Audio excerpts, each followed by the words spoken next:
નમસ્તે વિદ્યાર્થી મિત્રો, ધોરણ 6 વિષય ગુજરાતી. આજે આપણે આઈડિયલમાંથી અભ્યાસ કરીશું ભાગ 2. વિદ્યાર્થી મિત્રો, ભાગ 1માં આપણે પેજ નંબર 34 સુધી અભ્યાસ કર્યો. પ્રશ્ન નંબર 5ના 16 પ્રશ્ન સુધી આપણે અભ્યાસ કરેલો. હવે ત્યાર પછી પેજ નંબર 35, પ્રશ્ન નંબર 5નો 17મો પ્રશ્ન છે. તો દરેક વિદ્યાર્થી આઈડિયલમાં પેજ નંબર 35 ખોલીને તૈયાર રાખે. 17મા પ્રશ્ન પર ધ્યાન આપે કે હરકચંદ શેઠને શરમાવું પડ્યું, કારણ આપો. તો કહળ સંઘના બાપુના કારજના પ્રસંગે હરકચંદ શેઠને કાગળ લખવા બોલાવ્યા હતા. ત્યારે હરકચંદે વેરનો બદલો લેવાની વૃત્તિથી કાગળો લખવામાં જાણી જોઈને એવા ગોટાળા કર્યા કે પ્રસંગ બગડ્યો. મોતનો મલાજો ન જળવાયો. કોઈ ડાહ્યા માણસે કહ્યું, કહળ સંઘ તો અભણ હતો, પણ હરકચંદ તમે આ શું કર્યું? હરકચંદને પોતાની ભૂલ સમજાઈને એમને શરમાવવું પડ્યું.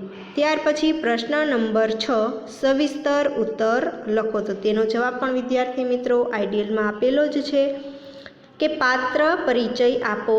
કહળ સંઘનો પાત્ર પરિચય અહીં આપવામાં આવેલો છે કે કહળ સંઘ ભાલ પંથક અને કનેર પંથકમાં પાઘડી બને પથરાયેલા ગામમાં રહેતા હતા. તે એક ખેડૂત પુત્ર હતા. ચોમાસાની ઋતુ પહેલાં તે ધંધુકે હટાણું કરવા ગયા હતા. શેઠને કપાસિયાનું બાચકું ન મૂકવા દઈ શેઠ સાથે દાંડાઈ કરી હતી. થોડા સમય પછી તેમના પિતાનું અવસાન થયું અને તે પોતે અભણ હોવાથી પિતાના કારજ અંગેના કાગળ લખવા હરકચંદ શેઠને બોલાવ્યા. ત્યારે કારજના પ્રસંગ દરમિયાન શેઠે એક યુક્તિ કરીને તેની શાન ઠેકાણે લાવવાનો પ્રયત્ન કર્યો. ત્યાર પછી પાત્ર પરિચય બીજો છે હરકચંદ. તો તેના વિશે માહિતી છે કે હરકચંદ શેઠ કહળ સંઘના જ ગામના વતની હતા. આખા ગામમાં એકમાત્ર તે જ ભણેલા હતા અને આખું ગામ અંગૂઠા છાપ હતું. તેથી આખા ગામમાં તેમનો ભાવ પૂછાતો. તેમાં હરકચંદનો પહેરવેશ તેમના વ્યક્તિત્વમાં મોટી છાપ ઊભી કરતો. શેઠ માથે રાતી પાંચાળી પાઘડી પહેરતા, ધોતિયું અને પગમાં મોજડી પહેરતા હતા. હરકચંદ શેઠ લોકોના દસ્તાવેજ લખવા, ખાતું પાડવું, સારા ખરાબ પ્રસંગે કાગળ કંકોત્રી લખવી જેવા કામ કરી આપતા. ત્યાર પછી પ્રશ્ન નંબર 7 આપેલો છે. તો વિદ્યાર્થી મિત્રો, પ્રશ્ન નંબર 7 છે એ તમારે વ્યવસ્થિત લખવાનું છે, સારા અક્ષર. પ્રશ્ન નંબર 7 છે, નીચેના શબ્દોના સમાનાર્થી શબ્દ લખો. પંખી, તેનો સમાનાર્થી શબ્દ છે પક્ષી. લાગ, તો તક અને દાવ. ધરતીના સમાનાર્થી શબ્દ છે ધરા અને ભૂમિ. ચોથું છે ભૂલ, તો ભૂલના સમાનાર્થી 2 છે, ખામી અને ચૂક. વહાણું, તો સવાર અને પ્રભાત. ત્યાર પછી આવે છે સાપ, તો સાપના સમાનાર્થી પણ 2 છે, ભુજંગ અને સર્પ. 7મું છે હટાણું. હટાણુંનો સમાનાર્થી શબ્દ થાય ખરીદી. ત્યાર પછી છે લેખણ. લેખણનો અર્થ થાય કલમ. ત્યાર પછીનું છે ગજુ. તેનો સમાનાર્થી શબ્દ છે હિંમત અને તાકાત. ત્યાર પછી પ્રશ્ન નંબર 8 છે કે વિરોધી શબ્દ લખો. ઉધારનો વિરોધી થાય જમા. સુખીનો વિરોધી થાય દુઃખી. કંકોત્રીનો વિરોધી શબ્દ થાય કાળોતરી. કાચુંનો વિરોધી પાકું. આગળનો વિરોધી પાછળ. સારુંનો વિરોધી ખરાબ. ગામડુંનો વિરોધી શહેર અને ધરતીનો વિરોધી આકાશ. ત્યાર પછી પ્રશ્ન નંબર 9 છે કે નીચેના શબ્દોની જોડણી સુધારો. તો સીમાડો શબ્દ આપેલો છે, તો એ સાચો શબ્દ છે નહીં. સીમાડા શબ્દમાં સ છે એ કેવો આવે? દીર્ઘઈ આવે, સીમાડો. ત્યાર પછી કપાસિયો શબ્દ છે એમાં કપાસિયોમાં સ છે એ કેવો આવે? રસ્વઈ. હાટડીમાં ડ છે એ દીર્ઘઈ આવશે એટલે શબ્દ લખાશે હાટડી. વાણિયો શબ્દ છે એમાં હણ છે એ રસ્વાઈ આવશે. કંકોત્રીમાં ત્ર છે એ દીર્ઘઈ આવશે. શેઠિયો શબ્દ છે એમાં ઠ છે એ રસ્વાઈ આવશે. ત્યાર પછી પ્રશ્ન નંબર 10. નીચેના રૂઢિપ્રયોગો અને કહેવતોનો અર્થ આપી વાક્યમાં પ્રયોગ કરો. તો વિદ્યાર્થી મિત્રો, આ કહેવત છે તો આપણે તેનો આ વાક્ય છે એ લખીશું નહીં, માત્ર શું લખીશું? તેના અર્થ.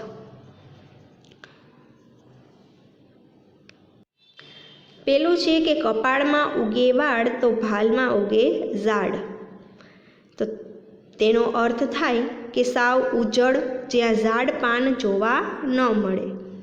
સાવ ઉજળ જ્યાં ઝાડ પાન જોવા ન મળે. ત્યાર પછી બીજું છે આપણે વેત નમીએ તો કોઈ હાથ નમે. તો તેનો અર્થ થશે થોડુંય માન આપીએ તો સામેથી વધુ માન મળે, કે થોડુંય માન આપીએ તો સામેથી વધુ માન મળે. ત્રીજું છે ઉજ્જડ ગામમાં એરંડો પ્રધાન. તેનો અર્થ થશે બહુ સારી વસ્તુ ન મળે ત્યાં ઓછી ખરાબ પણ સારી ગણાય, કે બહુ સારી વસ્તુ ન મળે ત્યાં ઓછી ખરાબ પણ સારી ગણાય. ત્યાર પછી આઈડિયલમાં પેજ નંબર 36. ચોથું છે કે વાઢ કાન ને આવ્ય સાન. તો તેનો અર્થ થાય અનુભવે બધું સમજાય, અનુભવે બધું સમજાય. ત્યાર પછી પાંચમું ઉચાળા ભરવા. તેનો અર્થ થાય ઘર બાર ખાલી કરી નીકળી જવું કે ભાગવું. ઘર બાર ખાલી કરી નીકળી જવું કે ભાગવું. ત્યાર પછી નેવાના પાણીએ હાથ ધોવા. તેનો અર્થ થાય મફતનું મેળવવું. નેવાના પાણીએ હાથ ધોવા તેનો અર્થ થાય મફતનું મેળવવું. ત્યાર પછી પ્રશ્ન નંબર 11 કે નીચેના શબ્દોને શબ્દકોશના ક્રમમાં ગોઠવો. તો બધામાં પહેલો શબ્દ છે, પહેલો વર્ણ છે એ કેવો છે? ઉ છે. તો હવે બીજો શબ્દ જોવાનો, બીજો વર્ણ જોવાનો. તો એમાં સૌ પ્રથમ કયો શબ્દ આવશે? ઉચાળા. ત્યાર પછી આવશે ઉજ્જડ, ઉધાર અને ઉનાળો. બીજો શબ્દકોશ છે હટાણું, ખોરડું, ધરતી અને વરસાદ. તો સૌ પ્રથમ અહીં કયો શબ્દ આવશે? ખોરડું. ત્યાર પછી ધરતી, વરસાદ અને હટાણું. પ્રશ્ન નંબર 12 નીચેના શબ્દ સમૂહ માટે એક એક શબ્દ આપો. તેમાં પહેલું આપેલું છે કે માટીની ભીતવાળું નાનું ઘર, તેને કહેવાય ખોરડું. ત્યાર પછી બીજું કે ગાડાની અવર જવરથી થયેલો રસ્તો, તો ગાડા વાટ, કે જ્યાં ગાડાને જવાનો માર્ગ હોય તે. બીજામાં જવાબ આવશે ગાડા વાટ. ત્રીજું છે ગોળની નાની ચાકી, તો એને કહેવાય ભેલિયું. ગોળની નાની ચાકીને કહેવાય ભેલિયું. ચોથું છે શબ્દ સમૂહ લેણદેણ સંબંધી લખાણ, તેને કહેવાય દસ્તાવેજ. પાંચમું મરણ પછી કરવામાં આવતી વિધિ, તો તેને કહેવાય કાણ મોકાણ અથવા તો લોકાચાર. કોઈ પણ તમે અહીં લખી શકો, કાણ મોકાણ અથવા તો બીજો શબ્દ છે લોકાચાર. છઠ્ઠું છે મૃત્યુ સમયે લખાતો કાગળ, કાળોતરી. મૃત્યુ સમયે લખાતો કાગળ, કાળોતરી. પ્રશ્ન નંબર 13 કે વિરામ ચિહ્ન મૂકી ફકરો છે ફરીથી લખવાનો છે કે કુટુંબવાળા સંધાય વિચારમાં પડી ગયા કે. ત્યાર પછી અવતરણ ચિહ્નમાં લખવાનું કે મહાળું આ જેમનું વેતરાણું છે. છેલ્લે આવશે પ્રશ્નાર્થ ચિહ્ન અને અવતરણ ચિહ્ન પૂર્ણ કરી દેવાના.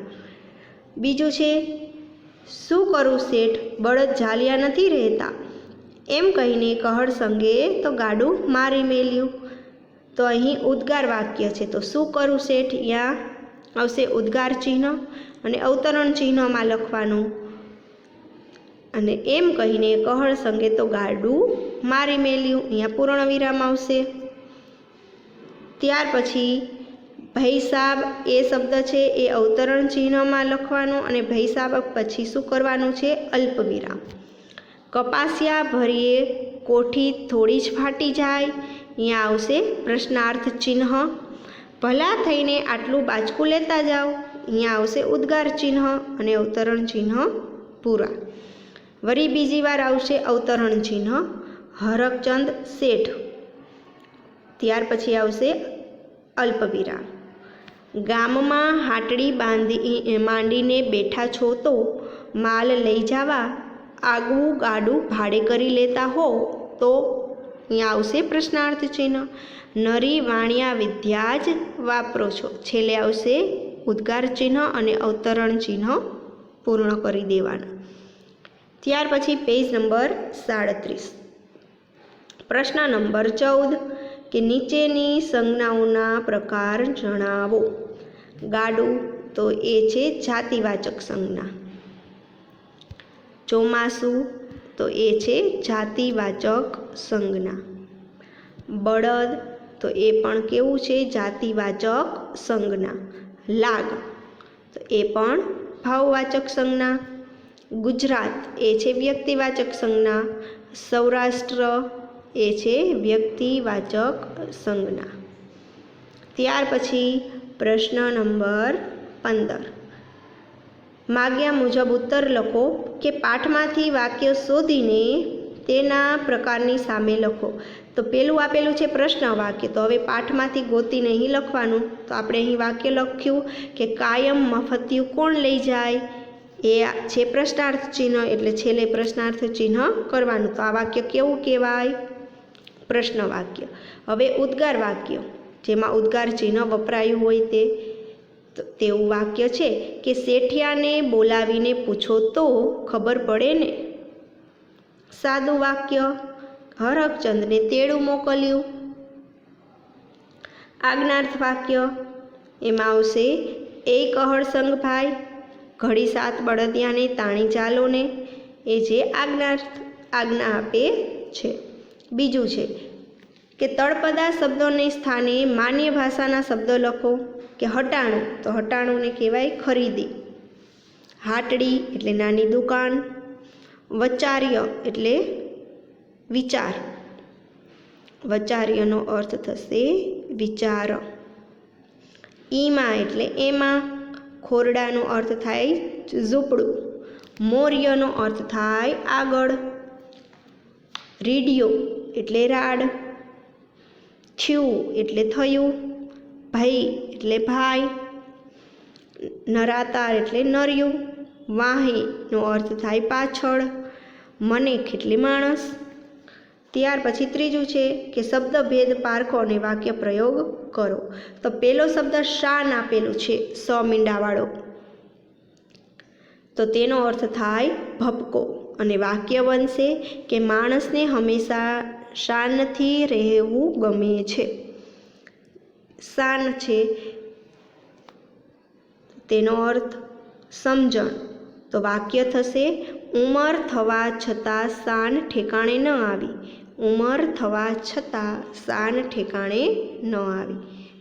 બીજું છે ગાડું, એક વાહન, તેનું વાક્ય બનશે કે ખેડૂત ખેતરમાં ગાડું ચલાવે છે.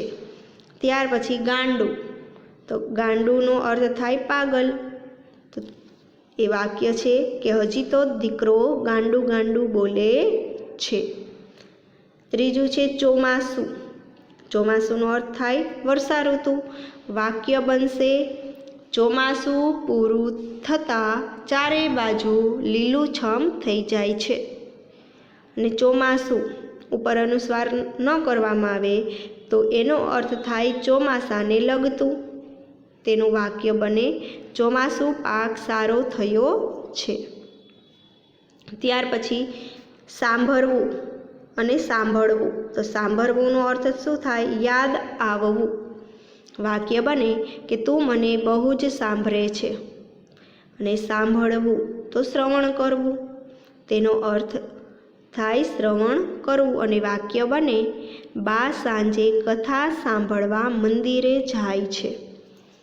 ત્યાર પછી પેજ નંબર 38.